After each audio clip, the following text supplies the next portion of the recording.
John, could you go into some more detail on this blackmail theme of how Bush might be subject to blackmail because of his involvement in the CIA and in other activities during the Reagan administration? What would be an example of this, and how would such blackmail work?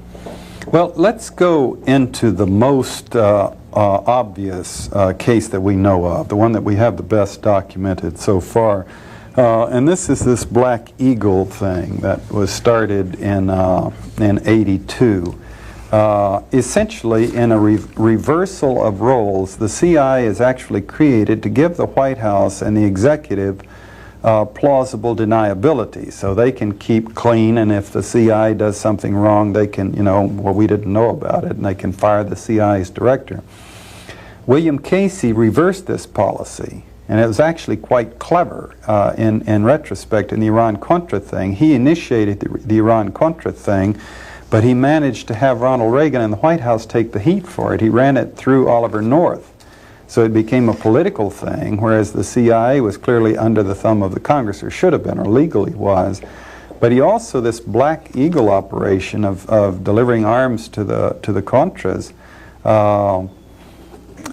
he got George Bush to front for that, to use the vice president's office to front for that. And Bush was a very activist vice president, running this thing they had on anti-terrorism, supposedly, which is, of course, 1984 doublespeak for, running terrorist activities, smuggling arms.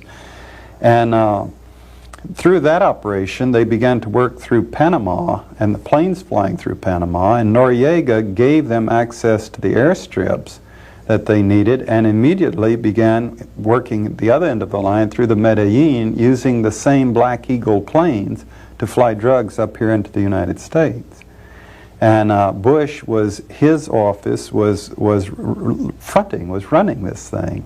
Now, obviously, they tried to maintain what I thought was a very thin, implausible deniability of having Don Gregg running the thing right out of George Bush's office with his assistant, what's his name, Samuel Watson, and then Felix Rodriguez down in El Salvador, and then a network that went throughout, planes flying throughout, Southern Air Transport involved, their own airplanes involved, and yet the only deniability was Gregg saying, well, I never told the vice president about all of these things.